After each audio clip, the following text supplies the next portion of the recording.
Hello, my name is Vince Sheehan, and I'd like to talk to you today about Shostakovich's 10th Symphony. And I'd like to particularly focus on the structure of each of the four movements, because I do believe that having some understanding of musical form can greatly aid our appreciation and enjoyment of classical music. Famously, Shostakovich's 10th Symphony was premiered in the same year that Joseph Stalin died. Stalin died in March 1953, and this symphony was premiered in December of that year. And subsequently, Shostakovich's 10th Symphony has always been associated with Stalin. Of course, Shostakovich, along with countless other people, suffered greatly under Stalin's regime. So it must have been a great sense of psychological and emotional release and relief when Stalin died. Shostakovich claimed he wrote this symphony in the months after Stalin's death, although that has been disputed by one or two people. But whenever he wrote it, one thing cannot be denied in this symphony, and that is that Shostakovich is asserting his own identity through the music, sometimes in a deafening way, like he's screaming his name from the rooftops through the orchestral texture. How does he do that? Well, he uses his famous musical signature, which can be heard in other works as well, such as the 8th String Quartet or the First Violin Concerto, for example. Shostakovich's musical signature is based on 4 letters from his name: D for Dmitri, E flat, which is also S in German, so S for the beginning of Shostakovich, C, and then B, which is H in the German notation.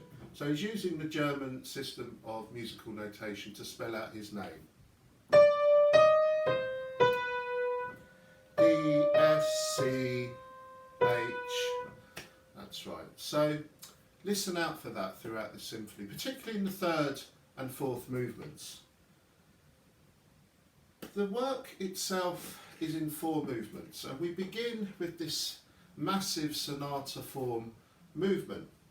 It's a wonderful construction, this movement. It's often been described as an arch. We start kind of at the base of one side of the arch in the depths, and the music grows and it grows, and we come to perhaps the keystone of the arch midway towards the end of the development, perhaps beginning of the recapitulation. There's a key moment there, and then the music comes down symmetrically back to the depths through the coda. It's an elegant construction, and the music begins with the first subject right deep down in the bass register of the orchestra. The first subject consists of 2 ideas. Here's the first one.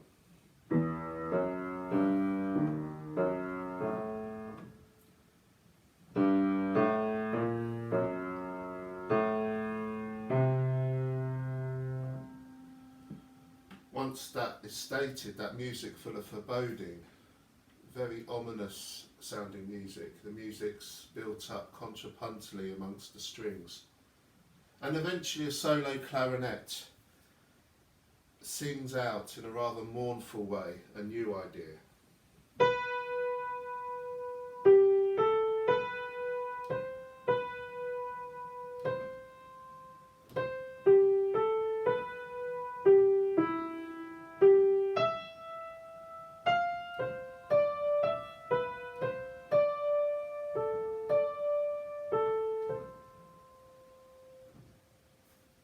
It's a rather lovely melody.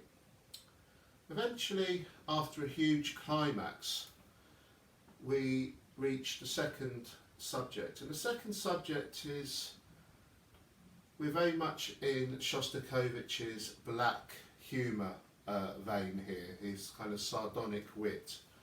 It's a rather odd waltz with these brusque string pizzicato chords underneath. It goes like this.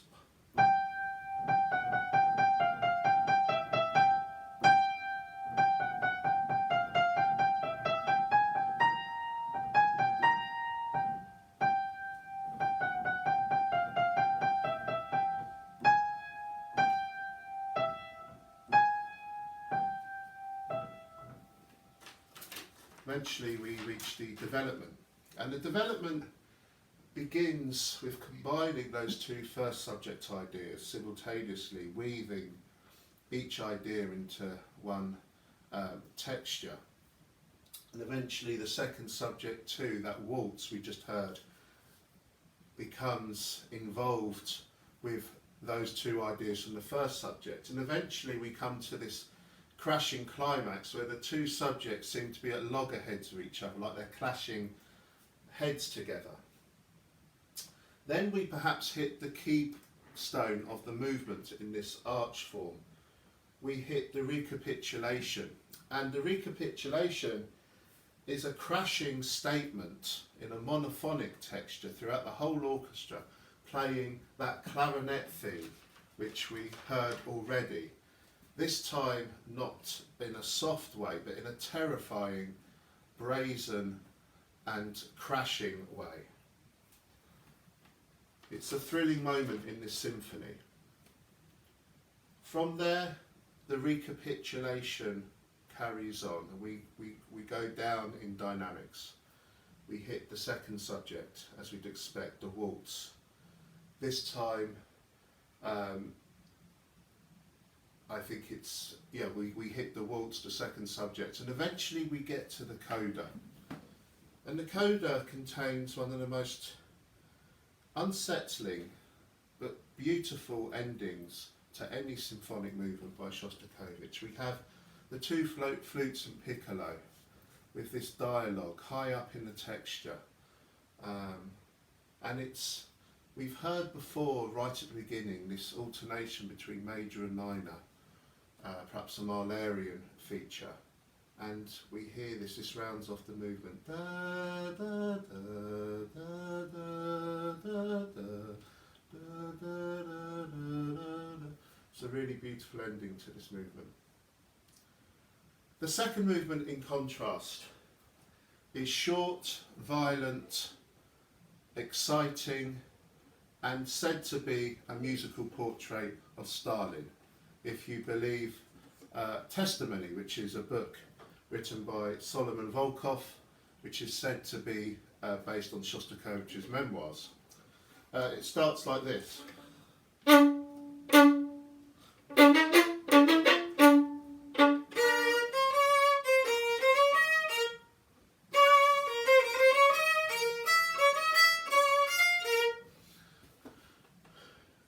Powerful, violent music. The short movements in ternary form. We get to the B section, the middle section. We have this chromatic, wild melody going on like this.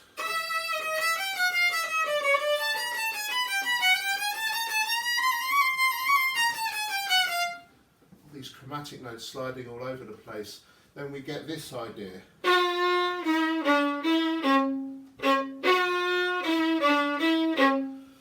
Juxtaposed with it. Eventually we get to the A section again, but greatly altered. We hear those stabbing string chords again. And this time the melody, the notes are augmented, they're pulled out, the duration is pulled out, and the melody almost has a chant, an Orthodox church chant feel about it.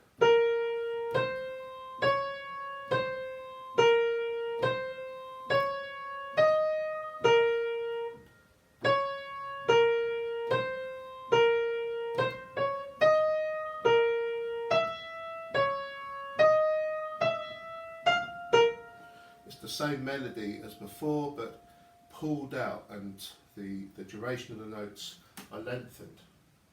The music ends in this great crash. It's a really sensationally exciting piece of music in its own right. The third movement is a waltz again, perhaps harking back to the second subject of the first movement.